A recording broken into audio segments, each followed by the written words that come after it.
Seth here in the gym, determining that the somewhat askew angling is going to be part of my motif. Oh, I'm filming a video. That's cool. Workout of the month. Check it out on the club, Facebook, and Google groups. All right, so this month we're going to do our suspension training system. And the way to secure it is basically you have this big loop. So, just be intelligent about securing it. So if I wrap it around this side of the bar, then wrap it around this side of the bar, and then bring it over the handle, and then tighten it. That is totally secure in any direction.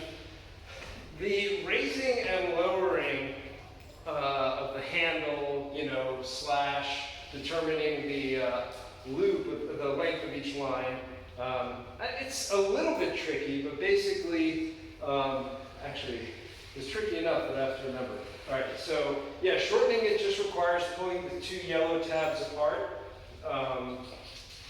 and lengthening it.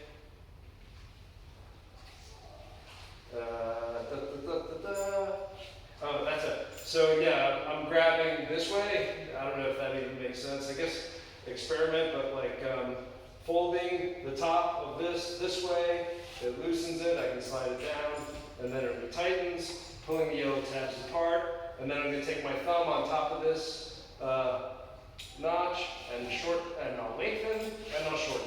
Okay, so it's a little bit of a pain and it's a little confusing to try to recall which length you want for which exercises. I'm going to do every exercise at the same height. And I think, for some routines that's probably very difficult, but I'm going to do quite a few exercises that work with the same height. I'm going to make it a little bit shorter, so, sorry, I'm going to make it a little bit longer. I'm going to make it a little lower to the floor. I'm going for mid-shin, the hard handle, the cylindrical handle, right around the middle of my shin is the height I want. And I'm going to show you a 4-exercise routine that is very full body, and then I'll show you a couple of additional exercises that kind of round out, with some kind of complementary stuff to the first 4. So the first one is going to be a lower leg press, which is going to be, the easiest version is going to be a squat. So feet shoulder width apart. Rotationally, I'm kind of going into the, in and down to the outside, balls of my feet, and kind of even if I put my hand here and I turn my knee to the outside, some force exertion, from there again, channeling into the ground is great for stabilizing. And then I'm going to crouch and use the handles to guide me and straighten. So, this is a squat. It's an assisted squat, but I can make it harder. So I'm going to level up probably most of these exercises. So first, oh my gosh, I'm going to leash Bernie. Please don't bring your pets into the gym, and if you do, have them secured.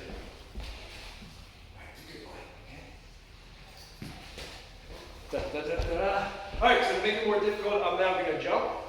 I'm going to put my hands on these cylindrical handles. By the way, the strap is, my elbow is outside the strap, so I'm not doing it with the straps outside my arms.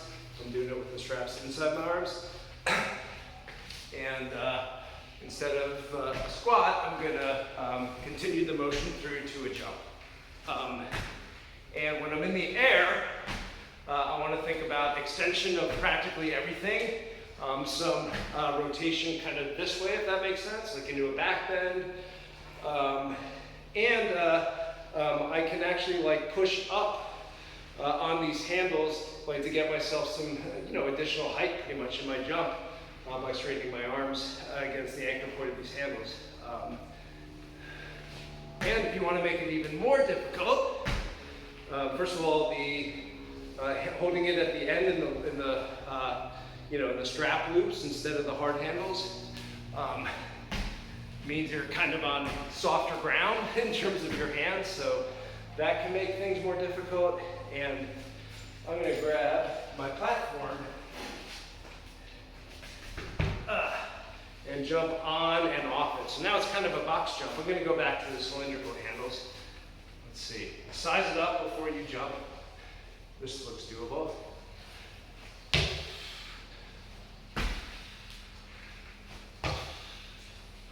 And again, as you like settle into it, see if you can get that moment of like peak, I don't know, peak this.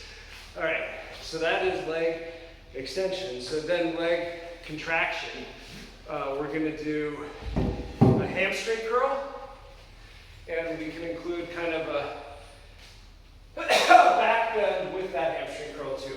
So I'm putting my feet in the straps. I can put the back of my heel in the loop part, and then kind of the middle of the bottom of my foot goes on the handle part. So these TRX ones, have a particular apparatus for the foot, which I think is pretty good because it gives you kind of unsteady contact in both areas, but since there's two of them, you can kind of manage them.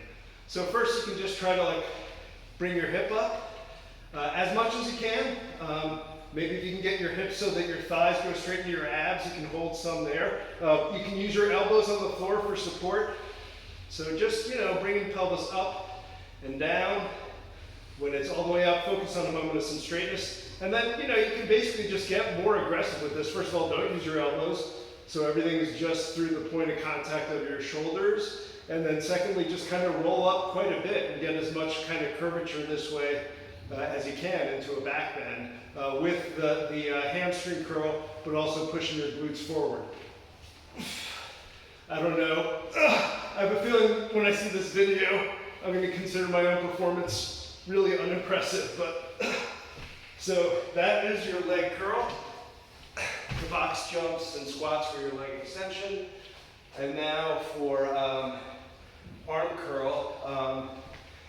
So this is going to be a really basic suspension training exercise. Actually, I'm going to keep the mat here, at least for the shoes I'm wearing, which don't have good bottom. Like there's not enough friction with this floor. So I'm using one of our mats that George just moved the rack over there, and hopefully you see our new shelving over here. Anyhow, so okay, so for arm curl, I'm going to try to, let's see, get somewhere where, okay. So, I mean, moving in this arc is fine, basically, like as long as you have a straight line to your, this is called your anchor point, where we put the knot. All right, you don't see me well enough.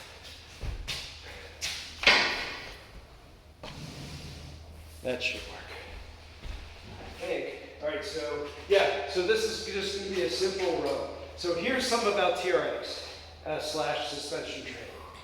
The way you make it harder or easier is where your feet are in relation to your anchor point.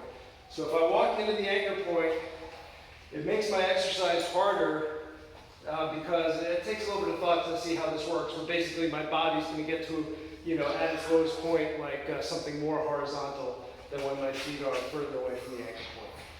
So, all right.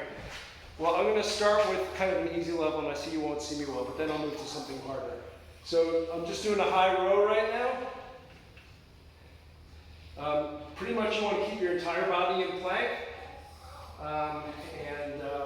You don't want to relax it. You want it to help you with stability. And then the motion is, upper back and biceps. So I'm going to walk closer, and it's going to get harder. And also you can get some, benefit from the negative portion if you do it slowly, so in a controlled velocity. And then in addition to these high rows, I'm going to turn 90 degrees, for my shoulders, and I'm going to do a curl. I can alternate them. So here are a couple curls. Again, keep my plank straight. And then curl to high row. And then high row to curl. And again, be slow on the way down. And then finally make it even a little harder. The fabric handles, the strap handles, instead of the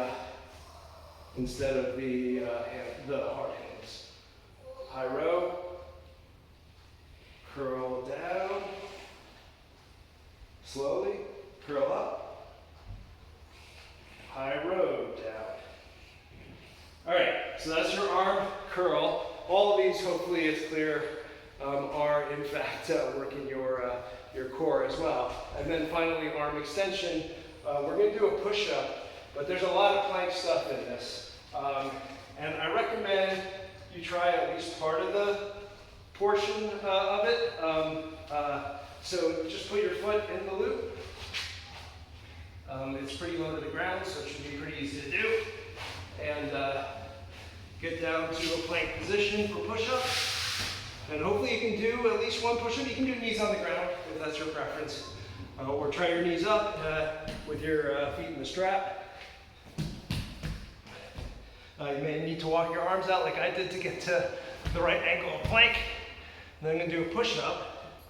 And then I don't remember what this is called. I don't know if this is a crunch, but basically like, you know, a mountain climber where you bring your knee to your chest. You do it with both legs simultaneously. And then push up and double mountain climber. And then I'm gonna do push up basically into a down dog. So like try to get some energy in the handstand portion. Push up, knees, push up, down dog. So that's the hardest. I mean, the easiest is just, you know, you can have your feet in the straps, your knees on the ground, and just do push-ups. Or you can do push-ups and try to bring your knees in. You know, even if you just do 2 or 4, try to do both of those. All right, I don't know, is this still recording? I got like a warning. Oh, frick, this is long. All right. Last stuff I'm going to show, I'll keep it short, just experiment with these. But like one thing about all those exercises is they were very symmetrical and, you know, kind of central in their orientation. So, and a lot of stuff in the gym's like that. So I always like to encourage things that are either asymmetrical or involve twisting motions and not just straight ahead motions. So for the asymmetrical, what I'm going to do here are L-sits. So it's crouching down into a low squat on one leg. The more weight you put in the arms, the easier it's going to be. And then keep the other leg, you know, pretty much parallel to the floor as much as you can. And then as you want to make it harder, put less weight in your hands, come closer to the anchor point, use the fabric, the straps instead of the hard handles. When it gets harder, and just try to put progressively less weight actually in the suspension trainer and do a perfect L-sit, which I can't do. And the other thing is just like some rotational stuff. So I don't know what this is called exactly, but go into a sideways crucifix position. Okay, God got me on that one. And then curl up, reach high on the straps, reach low to the ground. Other side. All right, see you next month.